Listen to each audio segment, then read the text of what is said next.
Population Services International, popularly known as PSI, began its operations in Kenya in 1990 with a primary focus on family planning.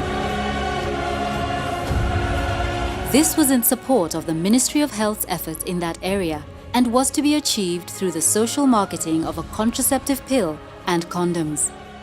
In 1993, the program was redesigned to focus only on HIV/AIDS because HIV/AIDS was becoming a national health priority. In the early days, the mention of HIV/AIDS was a death sentence, and it was associated with prostitutes or people with loose morals.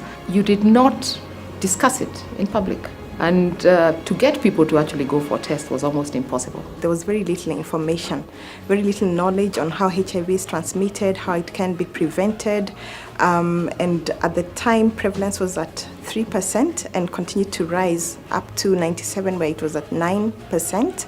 Research showed that condoms are not easily available. They were highly priced and not very easily accessible to the common person.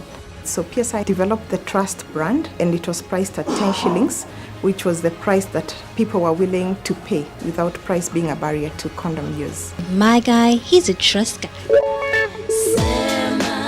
A major challenge faced by PSI Kenya at the time was that some traders were not willing to stock condoms as they didn't believe condoms worked, and that there was a market for the commodity. In 1995-1996, the government put a ban on all condom communication.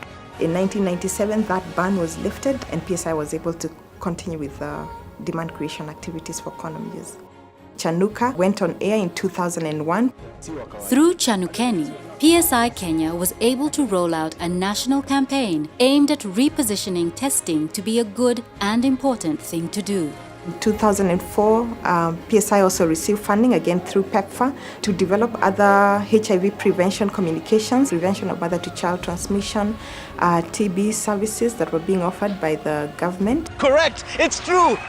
TB, kama magonjwa mengine mengi, ina tiba. PSI Kenya has also done other HIV prevention communications around abstinence. One of the most popular one being the Chill campaign, aimed at promoting abstinence among the youth. Looking back, 20 years back, the rates of use of contraception or family planning were quite low because people didn't know much about family planning. PSI started a family planning program in the 90s, and the goal was to increase contraceptive prevalence in the country. So we leveraged on the robust private sector distribution system to ensure that low-income women had access to family planning products. PSI Kenya worked with the Ministry of Health to introduce FemiPlan to the country. PSI social markets brand of contraceptives called FemiPlan, which is oral contraceptive and injectables. Over time, the family planning program has expanded, and now we are looking at needs of women more holistically. One of the strategies that PSI has come up with in reaching out to the population with services is to set up the Tunza Family Health Network. And this is a partnership between PSI and private health providers. Out of the realization that the private sector actually provides a big portion of services in Kenya. This network was formed in December 2008 to provide family planning services with emphasis on long-term methods of family planning. Initially, the Tunza Social franchise was focused on family planning only. But over time, we have seen the need to make sure that we are providing more holistic services. We have introduced IUDs and implants, which are long-term methods of family planning, which were long before not available in the private sector. We have integrated several services into the franchise, which cut across reproductive health, which includes cervical cancer screening. We also have integrated management of childhood illnesses, which looks at diarrhea, pneumonia, and malaria. We also have HIV counseling, testing, as well as treatment and male circumcision. Usiyasikize, wacha waseme, pata ukweli kwa mhudumu wa afya. The Maternal and Child Health Division in PSI Kenya covers programs that basically try to improve the livelihood of pregnant women and children under the age of 5. In 2003, PSI started addressing diarrheal disease through water treatment. PSI Kenya launched a liquid chlorine-based solution, brand name WaterGuard. And come in 2006, PSI further introduced another point-of-use water treatment solution by the brand name Pool. Sasa maji iko safi na salama kunywa. Unahitaji maji? In 1998, the country experienced one of the biggest malaria epidemics we've had in recent times. And it was at that time that it was realized that we needed to have some form of coordinated response to malaria control in this country. All these led to the formation of the National Malaria Control Program. In 2001, PSI Kenya became implementing partners for mosquito nets procurement and distribution for the Malaria Control Program. The net project was scaled up to national distribution of a non-treated net bundled with the retreatment kit called PowerTab. So come the year 2004 into 2005, improvement of technology brought about the long-lasting insecticide-treated net. With that, there was also the introduction of PowerTab Extra. Since the widespread use of ITNs in this country, we have seen hospital admission rates go down. PSI continues to evolve distribution strategies to ensure that we can increase our coverage to the recommended levels of 100%. Our vision for this country is to have a malaria-free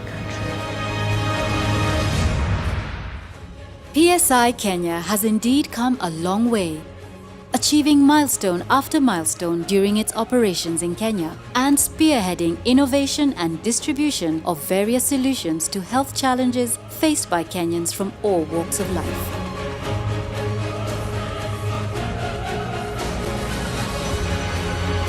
A lot still remains to be done, and with continued support and engagement from like-minded partners. The shift from PSI to PS Kenya is a deliberate strategy to ensure that we have sustainable health impact going into the future. Under the leadership of the government and relevant stakeholders and proactive partnerships, we intend to build on our overall strategy of being health market leaders, empowering Kenyans to make healthy choices.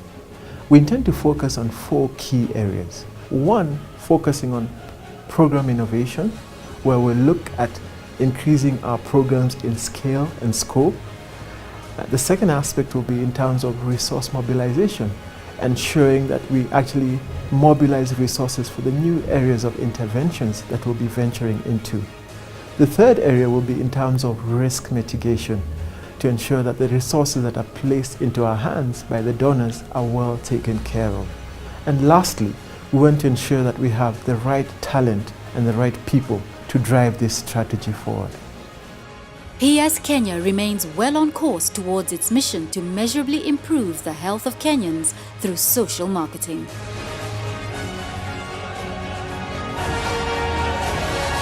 PS Kenya.